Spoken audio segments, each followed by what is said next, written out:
Hello guys. तो आज हम शुरू करने जा रहे हैं क्लास 6 के इंग्लिश लिटरेचर के चैप्टर नंबर 6, जो कि होगा द हेल्पफुल यंग मैन, जो कि लिखा गया है सहारयार। The helpful young man title से पता चलता है कि ये जो स्टोरी होने वाली है एक ऐसे नौजवान युवक के बारे में होने वाली है जो कि काफ़ी ज़्यादा मददगार होने वाला है इस स्टोरी में। तो चलिए बिना किसी देरी के कुछ टास्क दिए हुए हैं इस चैप्टर को शुरू करने से पहले, पढ़ने से पहले उनको शुरू करते हैं। Pre reading task. Pre reading task यानी कि पढ़ने से पहले का जो टास्क है उसको करते हैं। If you find an old man trying to cross a road, मान लीजिए कि आप एक ऐसे व्यक्ति को पाते हैं जो कि बूढ़ा है और वो रोड पार करने का प्रयास कर रहा है, ठीक है। तो आपके पास 3 सिचुएशंस हैं, आपको बतानी है कि आप वैसी स्थिति में क्या करोगे। पहला है कि you will come forward and help him, यानी कि आप आगे आओगे और उसकी मदद करोगे, उसकी मदद करने के लिए आगे आओगे। दूसरा है ask someone else to help him, यानी कि किसी और से कहोगे कि आप उस बूढ़े व्यक्ति की सड़क पार करने में मदद कर दो। एक तो दूसरी ये सिचुएशन हो गई। और तीसरी सिचुएशन ये है कि not bother about it at all, यानी कि आपने देखा एक बूढ़ा व्यक्ति है जो कि रोड पार करने की कोशिश कर रहा है, लेकिन आप देखेंगे और उसको इग्नोर कर देंगे, आपको इससे कोई फ़र्क नहीं पड़ रहा है। तो आपका जवाब क्या होगा? आप सभी का जवाब यही होगा कि हम आगे आएंगे उसकी मदद करने के लिए। बिल्कुल सही, पहला ऑप्शन। तो बढ़ते हैं दूसरे सवाल की तरफ, जो है when you help a needy person. आप जब एक ज़रूरतमंद इंसान की मदद करते हो तो आप क्या करोगे? उसके मदद करने के बाद आप क्या करोगे? पहला है boast of it to your friends, यानी कि उसके बारे में बहुत ज़्यादा बढ़ा चढ़ा करके उसकी उन बातों को अपने दोस्तों से साझा करोगे, शेयर करोगे। दूसरा है एक्सपेक्ट हिम टू पे you back for your help. आप अब उम्मीद लगा के बैठे हो कि आपकी मदद के बदले वो इंसान जो है आपको कुछ पे करेगा, आपको कुछ चुकाएगा, चाहे वो रुपयों के माध्यम से हो या फिर कोई वस्तु के माध्यम से हो। और तीसरा है कि keep it to yourself, यानी कि आपने किसी व्यक्ति की मदद की और आप उस बात को सिर्फ उस व्यक्ति के पास और अपने पास बस रखोगे, किसी से शेयर नहीं करोगे।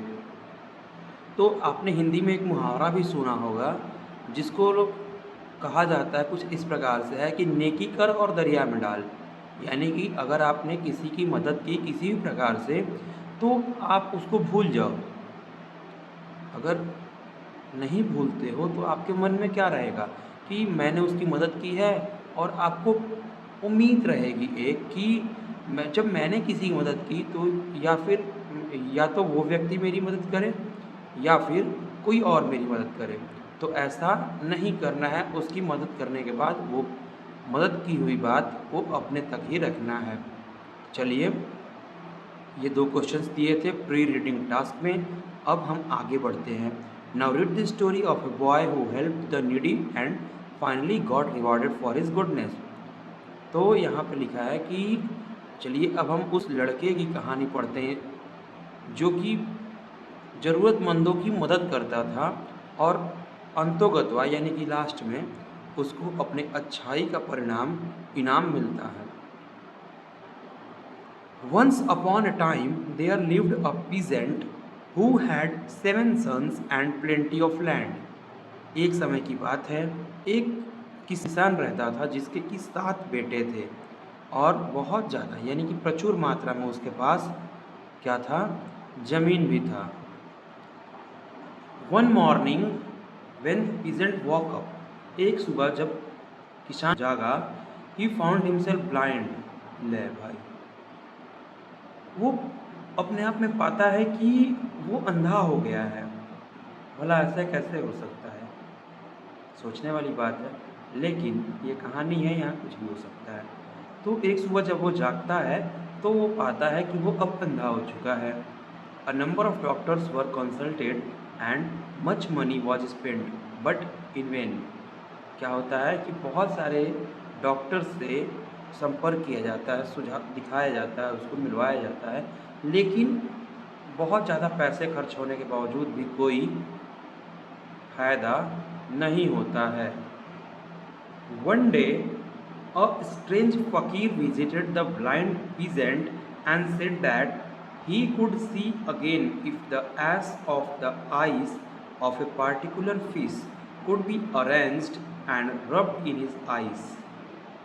एक दिन क्या होता है कि एक अजनबी फ़कीर कहीं से चला आता है उस अंधे किसान के पास और कहता है कि ये किसान जो अंधा हो चुका है वो दोबारा देख सकता है अगर किसी खास मछली की आँखों की जो राख है उसकी आँखों पर रगड़ दिया जाए तो वो किसान दोबारा से देख सकता है।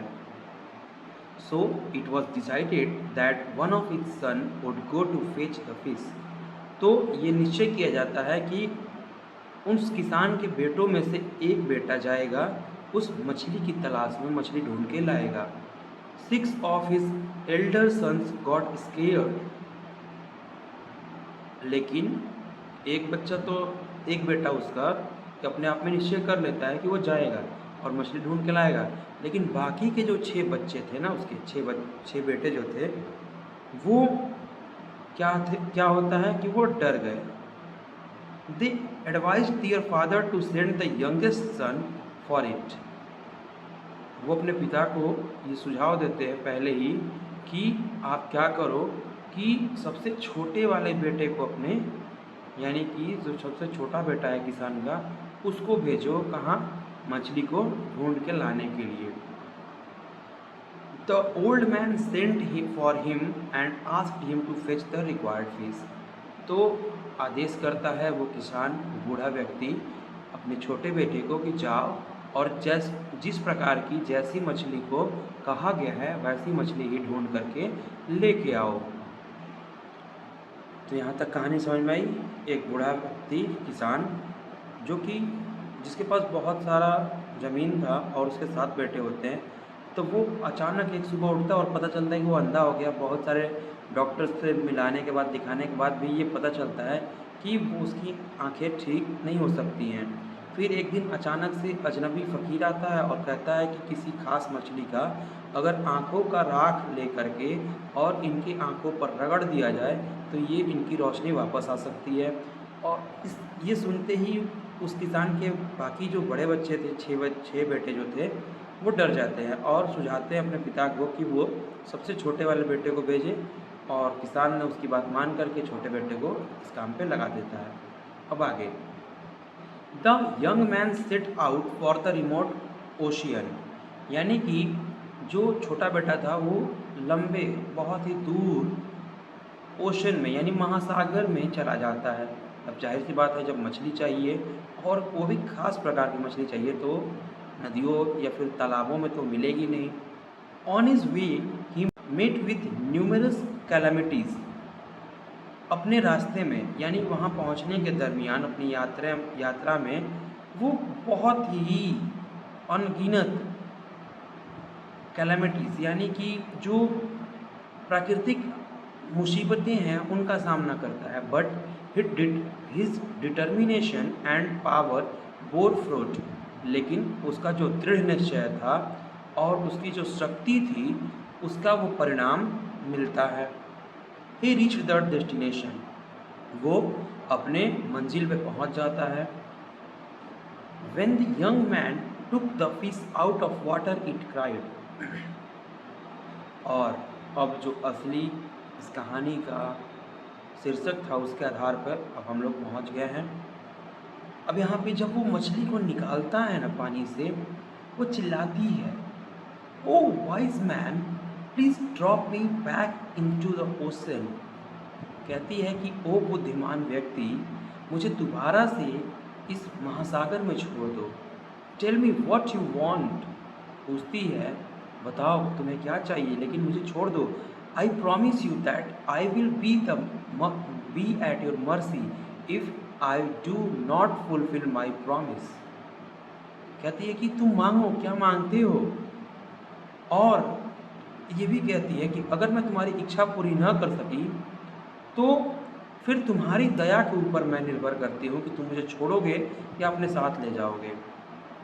The young man threw the fish back into the ocean and said, I want your eyes, I want your eyes. यानी कि उसको पानी में छोड़ता तो है, लेकिन साथ ही साथ कहता है कि मुझे तुम्हारी ये आंखें चाहिए। आई want your eyes. He narrated the whole story to the fish and the purpose for which he needed its eyes. वो पूरी की पूरी कहानी का व्याख्यान कर देता है उस मछली के सामने और बताता है कि उसे ये आंखें क्यों चाहिए। The young I am at your mercy my lord, if you are determine to take out my eyes I am ready. कहती है मछली कि महाराज देखिए, मैं पूरी तरह से अब आपके दया के ऊपर निर्भर करती हूँ। मेरी जो आंखें हैं वो आप ले जा सकते हैं, अगर आप निश्चय कर ही लिए हैं तो ले जा सकते हैं, मैं तैयार हूँ। But if I restore your father's eyesight without losing my eyes will you spare my life, it asked. मछली पूछती है कि ये बताइए कि अगर मैं आपके पिता की आंखें बिना मेरी आंखों का इस्तेमाल किए ही अगर ठीक कर देती हूँ तो क्या आप मुझे छोड़ दोगे, आप मेरा जीवन बख्श दोगे। How is it possible, the young man asked. वो युवक पूछता है बताओ कैसे ये मुमकिन है। Take some sand in your hand and touch my closed eyelids with it. कहती है मछली उससे कि कुछ बालू का कण लीजिए और उससे मेरी आईलिड जो है ना, बंद पड़ी जो आईलिड्स हैं, इस पर रगड़िए। Take the same sand with you and touch the closed eyelid of your father with it.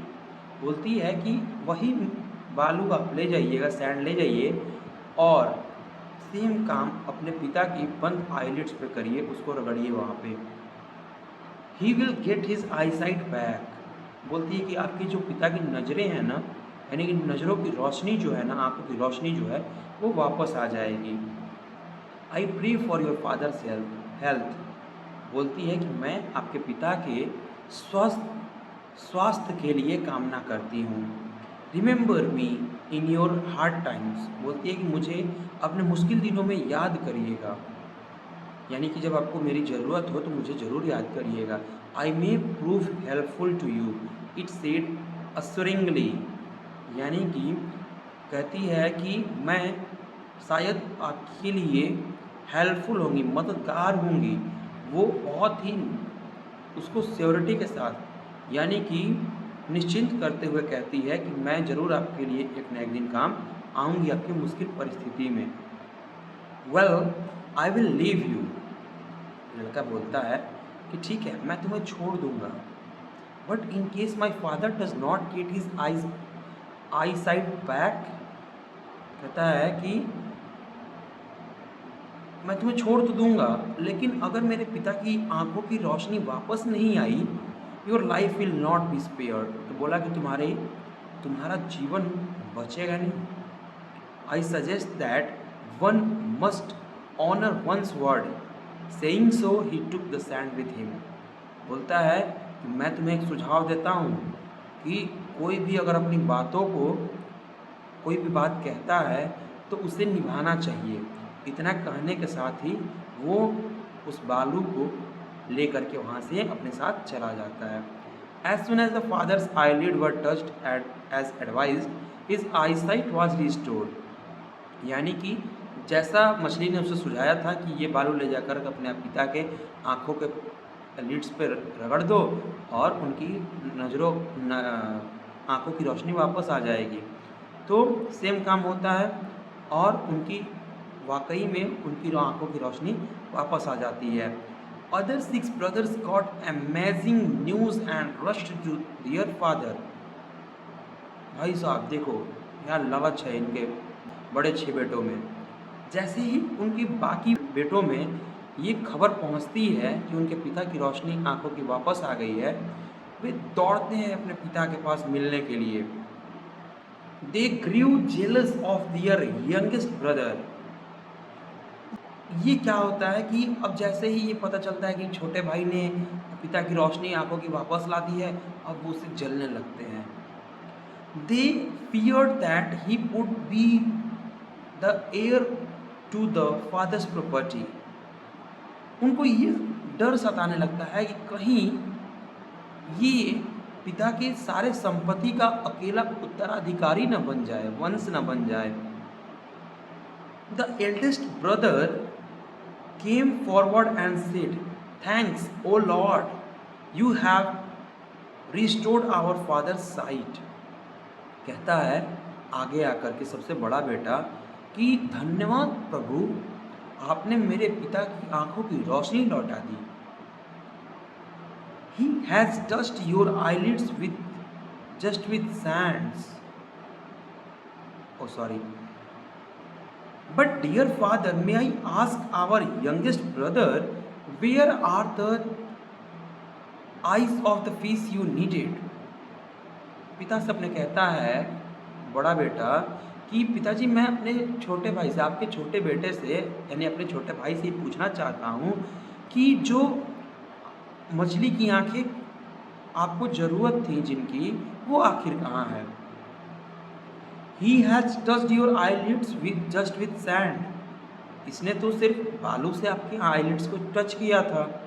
It is a mere chance that your eyesight has been restored. It was possible that the touch of the sand would have caused you injury. कहता है कि ये हो सकता है कि कोई chance by chance हो गया हो कि बालू आपके आंखों पे टच हुआ और आपकी रोशनी वापस आ गई। ये भी हो सकता था कि जैसे ही बालू आपकी आंखों पर टच होता, आईलिड्स पे टच होता, आपको इंजरी भी हो सकती थी, आपको उससे नुकसान भी पहुंच सकता था, चोट भी हो सकती थी। Other brothers stood by him. बाकी जो 5 भाई थे अपने बड़े भाई का साथ देते हैं इस बात में। They compelled their father that he should be asked to bring the eyes of the fish. वो अपने फादर को फोर्स करते हैं कि आप पूछिए इससे कि इसको तो कहा गया था कि उस मछली की आंखें लेके आना है, तो कहाँ है वो? Their plan went well. उनका प्लान लग रहा था कि वो कामयाब हो गया था अपनी बातों में।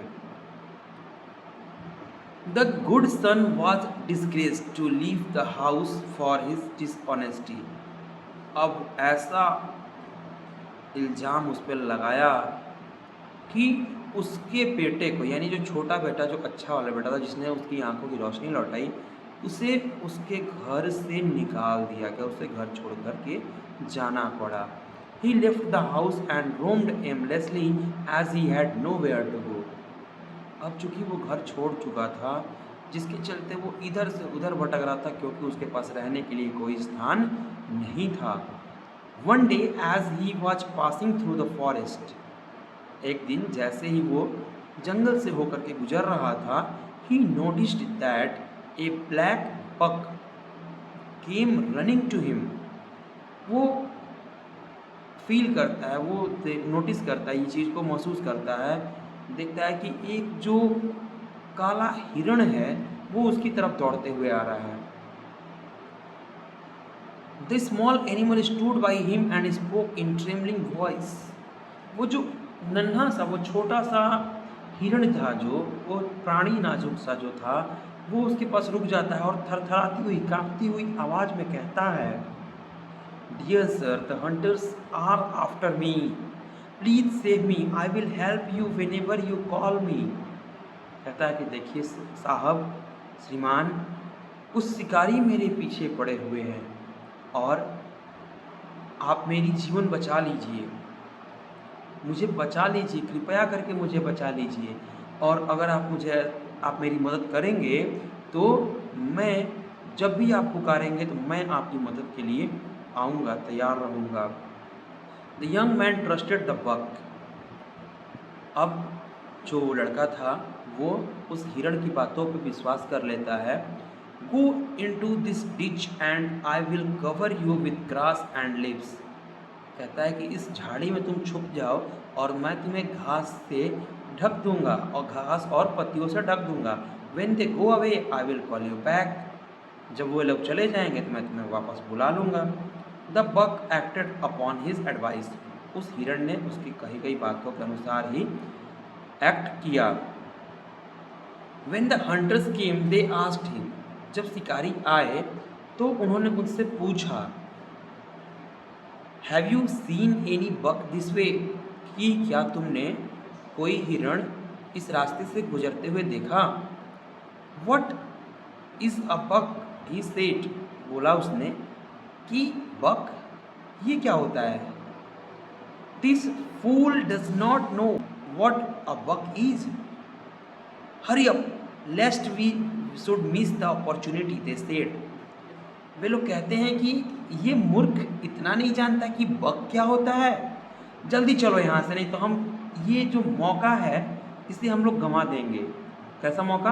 तो हिरण को ढूंढने का, हिरण को पकड़ने का। Come out now, they have gone away. The buck thanked him and promised to help him when he was in distress. The boy continued his journey. वो उसे बाहर बुलाता है, बोलता है कि चले आओ, बाहर आ जाओ। वे लोग यहाँ से चले गए हैं।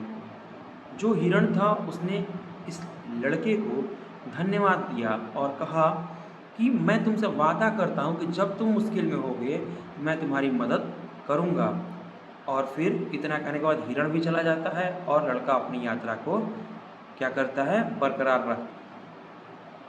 सो गाइस, आज हमने 3 पेज पढ़े total. Page number 29, 30 and 31 from chapter number 6 of English literature. Okay, so आपको ये क्लास कैसी लगी मुझे ज़रूर बताइएगा कमेंट्स के माध्यम से। और इसका पार्ट 2 मैं बहुत जल्द लेके आऊँगा, जिसमें कि हम रिमेनिंग स्टोरी को कंप्लीट करेंगे और साथ ही साथ जो क्वेश्चंस दिए हैं, जो वर्ड मीनिंग्स दिए हैं, उनको हम पूरा करेंगे। जो बुक के एक्सरसाइजेज दिए हैं स्टोरी को पढ़ने के आधार पे, समझने के आधार पे, फिर हायर ऑर्डर थिंकिंग स्किल्स पे जो क्वेश्चंस हैं, लाइफ स्किल्स पे जो क्वेश्चन हैं, राइटिंग सेक्शन से जो क्वेश्चंस हैं, उन क्वेश्चंस को हम करेंगे नेक्स्ट पार्ट में। आज के लिए इतना ही, मिलते हैं अगले पार्ट में। तब तक के लिए लाइक करें, कमेंट करें और चैनल को सब्सक्राइब कर लें अगर आप चैनल पर नए हैं तो। मिलते हैं, धन्यवाद।